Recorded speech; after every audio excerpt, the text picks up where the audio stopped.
There is a particular kind of pressure that builds slowly, invisibly, over the course of weeks. It does not announce itself. It accumulates in the small moments: a hand on the hip during a rebound, an elbow in the ribs when the referee looks away, fingers wrapped around a wrist that has no business being grabbed. For Victor Wembanyama, that pressure had been building since the playoffs began. 2 rounds of opponents who had studied him, game-planned around him, and arrived at the same conclusion. The only way to slow this man down was to make every single possession feel like a physical negotiation. By Game 4 in Minneapolis, that negotiation had gone on long enough. The moment arrived in the second quarter. Wembanyama secured a rebound, 2 Timberwolves crowding him immediately. Jaden McDaniels hanging on his left arm with both hands, while Naz Reid pressed in from behind. Then came the elbow. Sharp.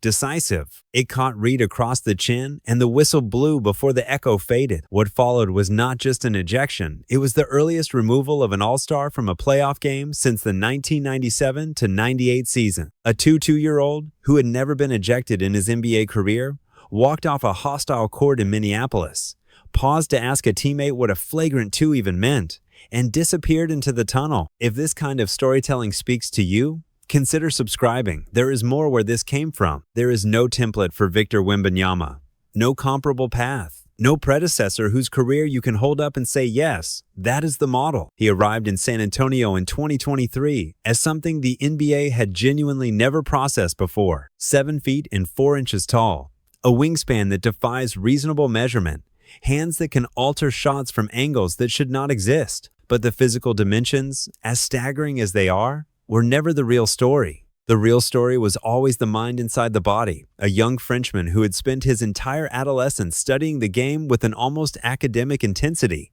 absorbing footwork from Hakeem Olajuwon's archive footage, developing a perimeter skill set that had no business existing at his size, building something that had no name because nothing like it had existed before. He came into the league, and the league did not quite know what to do with him.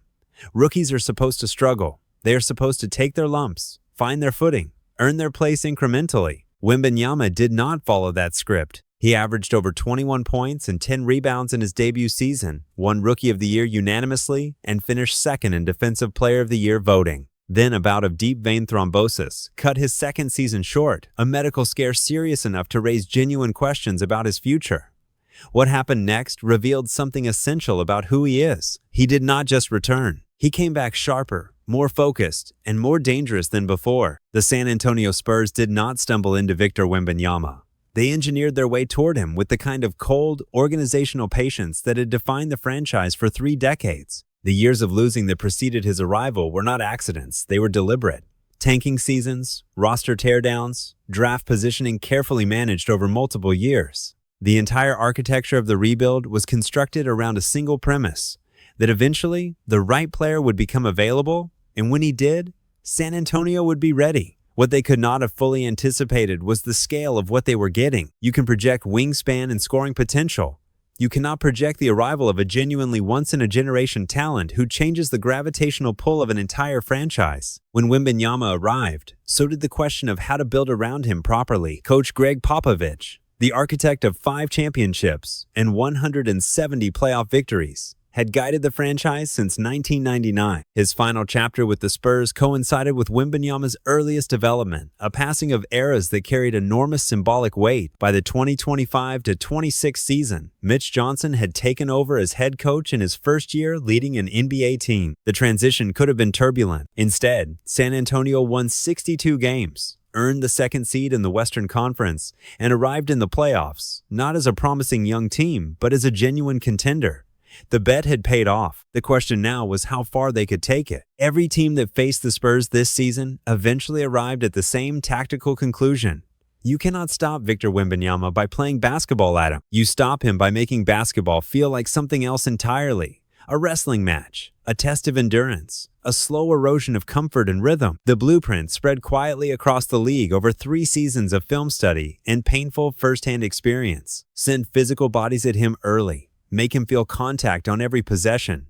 Force him to fight for positioning he should receive automatically. At 235 pounds stretched across an 8'8" frame, Wembanyama is still developing the kind of mass that would make this approach obsolete. Until that day arrives, opponents will keep sending it at him, because it is the only strategy that has shown any measurable effect. The Portland Trail Blazers attempted this in the first round, with limited success. They managed to steal a game when Wembanyama left with a concussion after a hard fall in Game 2, but the Spurs weathered that storm without him. Then came Minnesota, a front court built with different intentions entirely. Rudy Gobert, Julius Randle, Jaden McDaniels, and Naz Reid represented a rotation of size and physicality that Portland simply could not match. The Timberwolves did not just execute the blueprint, they refined it. Every screen, every rebound contest, every defensive rotation was designed to remind Wembanyama that this series would be decided in the body before it was decided on the scoreboard. By Game 4, that strategy had accumulated 4 games of compound interest. The sequence lasted less than 3 seconds. Wembanyama grabbed a rebound, and before he could establish position, the crowding began. McDaniels latched onto his left arm with both hands. Not a brush, not incidental contact, but a deliberate grip designed to limit his options.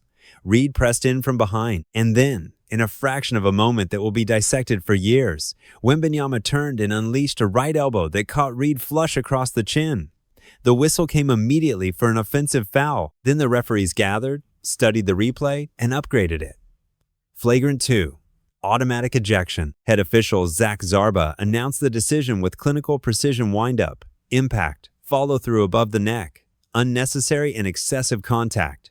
The crowd at Target Center erupted. The arena sound system played Michael Jackson's Beat It as Wembanyama walked off the floor, slapping hands with each teammate on his way out. It was simultaneously theatrical and deeply human. A two-year-old, leaving the biggest stage of his life after one unguarded moment. What followed was 839 seconds of playoff basketball without the Defensive Player of the Year. Fox, Harper, and Castle carried the offense with remarkable composure, combining for 68 points and holding genuine hope of stealing the game deep into the fourth quarter. But Anthony Edwards scored 16 points in the final quarter alone, and Minnesota closed it out 114-109. The absence had been felt most acutely in the paint. The interior that Wembanyama had patrolled like sovereign territory suddenly became negotiable. Gobert grabbed 13 rebounds. The front court that had been bottled up for 3 games found room to operate and made the Spurs pay for every inch of it. What do you think shapes a player more at this stage? The physical pressure opponents impose, or the internal pressure of carrying a franchise on the biggest stage of their career?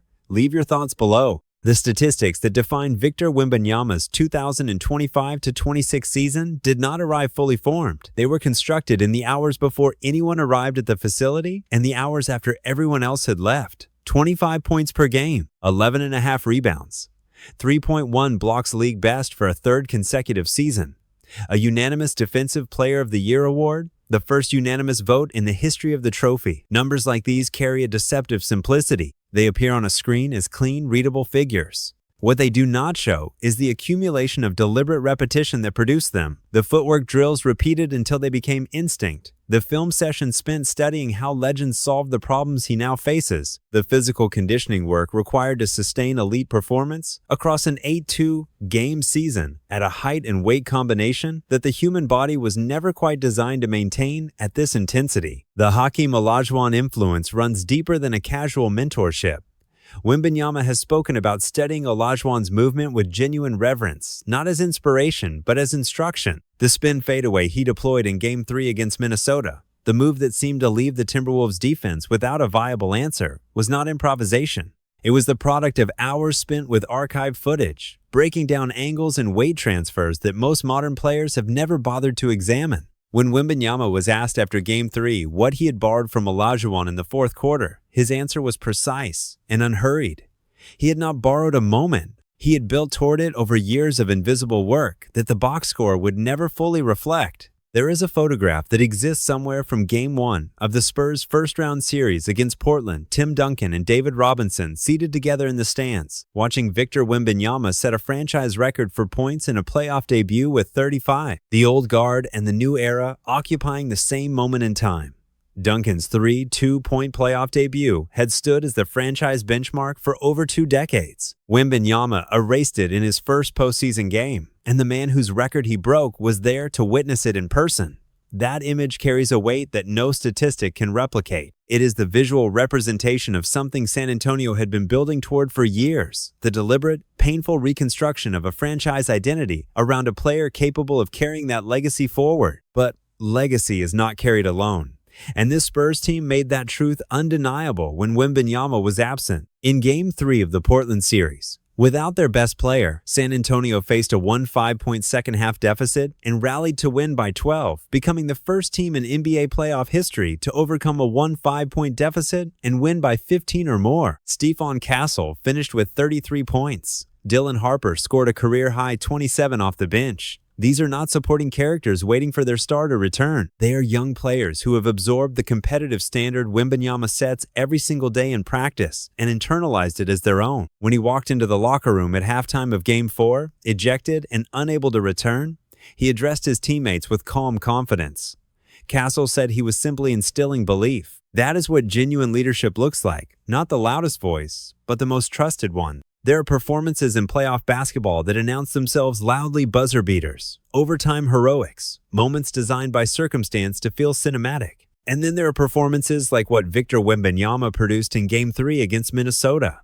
39 points, 15 rebounds, 5 blocks.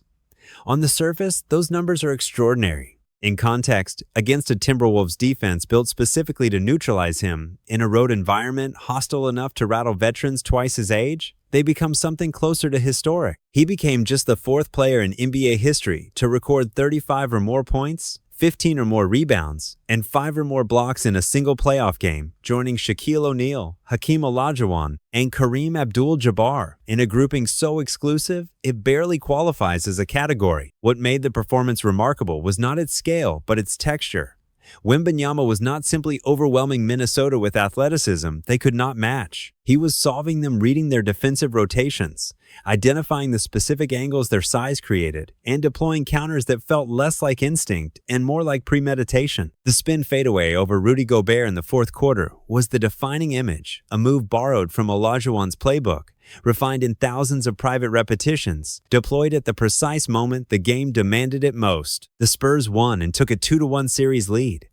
Wembanyama walked off that court having done something only 3 other human beings had ever done in a playoff game. He did it at 22 years old, in his first postseason, against one of the most physically imposing defenses in the NBA. The quiet ones are always the most permanent. Victor Wembanyama won the Defensive Player of the Year award unanimously this season. No player in at least the last 50 seasons had won 2 major awards unanimously. He won Rookie of the Year the same way. The hardware is real, and the numbers behind it are legitimate. But neither the trophy nor the statistics capture the thing that makes him genuinely different from the players who came before him. It is not the blocks, though he led the league for a 3rd consecutive season. It is not the rebounds or the scoring efficiency or the three-point range that should not exist at his size.